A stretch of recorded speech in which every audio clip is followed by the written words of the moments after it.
GPS मैंने अनीता यादव जी, बड़े भाई साहब राम कुमार जी, सम्मानित मंच, सभी मेरे सम्मानित वरिष्ठ कांग्रेस के नेतागण, आदर और मान के योग पिता तुल्य बुजुर्गों, आदरणीय मातृशक्ति, नौजवान साथियों, पत्रकार बंधुओं और प्यारे भाइयों, सबसे पहले तो मैं आप सबका दिल की गहराई से धन्यवाद करता हूं कि आपने जो अभूतपूर्व साथ, सहयोग, प्यार और आशीर्वाद इस चुनाव के अंदर आपने दिया। पूरे हरियाणा के अंदर चुनाव चाहे आप बेशक हार गए, लेकिन चर्चा सिर्फ महेंद्रगढ़ भिवानी चुनाव की है, और वो है सिर्फ आपके प्यार की वजह से। जिन भाइयों ने मुझे मतदान किया उनका कोटि कोटि धन्यवाद, और कोई भाई नहीं कर पाया उनका भी मैं धन्यवाद करता हूं कि हो सकता है हमसे कोई चूक हुई हो, हमसे कोई भूल हुई हो, और उस वजह से वो आदमी हमें मतदान में साथ नहीं दे पाया हो। आप सबसे मैं निवेदन करूंगा, चुनाव हो चुका है, जिसने दिया उसने अच्छा किया, जिन्हें नहीं दिया उसमें हमारी कोई कमी रहेगी, हम उस कमी को, सुनील इधर आ जा, इधर बैठ जा, इधर बैठ जा, उस कमी को हम निश्चित तौर पे जानेंगे भी, पहचानेंगे भी, उस कमी को दूर करने का प्रयास भी करेंगे। लेकिन इस चुनाव के दौरान कुछ बातें आई जिनके बारे में मैं निश्चित तौर से आपसे कहना चाहूंगा कि जब चुनाव की पहले, क्योंकि आज तक आपका अनुभव एक क्षेत्र विशेष तक रहा था, महेंद्रगढ़ तक, और मैं महेंद्रगढ़ के भाई और बहन का दिल की गहराई से धन्यवाद करता हूं। मैं और मेरा परिवार आपका जो कर्ज जैसे आज 7 जन्म भी पूरा नहीं कर सकते, जो आपने दान सिंह को एक पहचान दे करके खड़ा किया, दान सिंह अगर कोई है तो इस महेंद्रगढ़ की पहचान है। आपने 4 बार विधायक बनने का सौभाग्य दिया, और उस सौभाग्य की वजह से आपको 10 में से एक उम्मीदवार बनने का अवसर आपने दिया। अगर कहीं कोई चूक रही हमसे तो उसमें मैं अपने आप को दोषी मानता हूं कि मैं उस बात को नहीं समझ पाया जो मुझे वक्त से पहले समझ लेनी चाहिए थी। लेकिन आज भी मैं अपने भाइयों पर गर्व करता हूं, घमंड करता हूं, और यह आशा और विश्वास करता हूं कि वक्त जाता भी है और आता भी है, बीते वक्त को छोड़ करके आने वाले वक्त को ये पहचानेंगे भी और पहचाना भी है,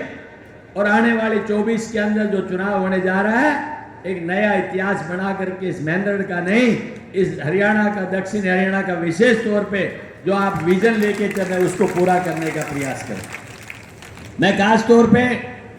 उन 5 हलकों का विशेष तौर पे धन्यवाद करता हूं कि जिन लोगों ने, शायद बहुत से लोगों ने दान सिंह को देखा भी नहीं होगा, बहुत से लोग शायद फोटो से जानते होंगे, लेकिन उन्होंने अपने दिल और दिमाग से एक मन बना लिया था कि हम कांग्रेस के उम्मीदवार की मदद करेंगे। और उसके पीछे कारण था, उसके पीछे कारण ये था कि भारतीय जनता पार्टी ने 400 पार का नारा दिया, और उस 400 पार के नारे से उसके पीछे मकसद था कि हमें संविधान बदलने की चाबी मिल जाएगी, और उसके बाद जो तानाशाही, जो अपने मन के आपकी इच्छा होगी उसके मुताबिक इस देश का राज चलाएंगे। लेकिन मैं धन्यवाद सबसे पहले करता हूं मेरे एससी भाइयों का, जिन्होंने कश्मीर से कन्याकुमारी तक एक लाइन में जाकर के एक मुफ्त मतदान करके कांग्रेस के पक्ष के अंदर ये बता दिया कि आज भी लोगों का जज्बा, उनका ज्ञान, उनके विचार जिंदा है। एक तरफ वो बाबा साहब अंबेडकर जी, जिसने एक 200 आदमी की टीम लेकर के अपने अनुभव के अनुसार आपको संविधान बना के दिया, तो कुछ लोग अपनी मनमानी से उसे डिस्टर्ब करना चाहते थे। आपने उस ताकत को विफल करके रख दिया, मैं उसके लिए आपका धन्यवाद करता हूं। राष्ट्रवाद उन 5 हलकों का उन्होंने एक ही बात कही कि आप अपने भाइयों से बात कर लो, हम यहां से चाहे एक वोट से जिता करके भेजें, उन्होंने आपको अपने वादे मुताबिक जिता करके भेजा, मैं उनका धन्यवाद करता हूं। अगर कहीं चूक रही तो हमारे बीच में रही, हम नहीं समझ पाए अभी हमारी कहां चूक है। बहुत से लोगों ने बहुत सारी बातें कही, लेकिन समय कम था, उसको समझने में देरी लगी। अगर समय से समझ जाते तो उन भाइयों को हम भी कह देते कि आपने जो वादा किया उससे फालतू मेरे भाइयों ने वादा पहले निभाया भी है और हम निभा के भी दिखाएंगे। इसमें कसूर मैं अपना मानता हूं, किसी दूसरे का नहीं मानता, मैं अपने आप को दोषी ठहराता हूं। भाइयों, मैं आपसे एक ही बात कहूंगा, मुझे कोई चूक हुई है, भूल हुई है, उसे क्षमा करना। लेकिन एक बात विशेष तौर पे कहना चाहता हूं, अगर आप चाहते हैं इस दक्षिणी हरियाणा की एक तस्वीर बदले, तो सिर्फ विकल्प एक है और विकल्प सिर्फ कांग्रेस पार्टी है। अगर आपने ये मन बना लिया तो मैं निश्चित तौर पे कहना चाहता हूं कि आप लोगों को इस बात का मतलब ये मान के चलो श्रेय होगा, क्योंकि आज पूरे हरियाणा के अंदर हम दिल्ली के नजदीक होने के नाते जब भी कोई विदेश से आदमी आता है तो उसकी फर्स्ट प्रेफरेंस ये रहती है कि दिल्ली के नजदीक हमें कोई इंडस्ट्रियल डेवलपमेंट की जगह मिले। और हमारे बच्चों में प्रतिभा है जो IAS, IPS, IIT, IIM के अंदर जाकर के अपनी प्रतिभा का प्रदर्शन कर चुके हैं। वो चाहते हैं कि कल यहां पर कोई बड़ा उद्योग लगे और उस उद्योग के अंदर हमें रोजगार मिले। हर व्यक्ति को सरकारी नौकरी नहीं मिल सकती, लेकिन अगर प्राइवेट उद्योग होंगे तो निश्चित तौर पे उसके अंदर हमें अपने रोजगार का भी और इलाके की तरक्की और विकास का भी रास्ता स्पष्ट तौर पे नजर आएगा। मेरे से पहले हमारी एक महिला नेता ने आपके सामने विचार रखे कि गुड़गांव के अंदर जो उद्योग हैं उनके अंदर किसी भी उद्योग में जाकर के जब बात करेंगे, महेंद्रगढ़ की भागीदारी निश्चित तौर पे नजर आएगी और उस भागीदारी में कहीं ना कहीं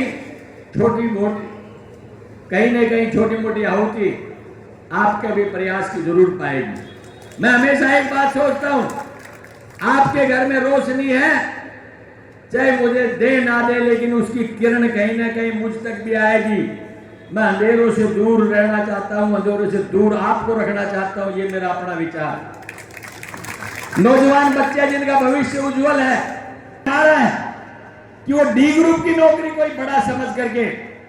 और उसके ऊपर अपने आप में एक गर्व महसूस करते हैं कि मुझे डी ग्रुप की नौकरी मिली है। अरे भाई,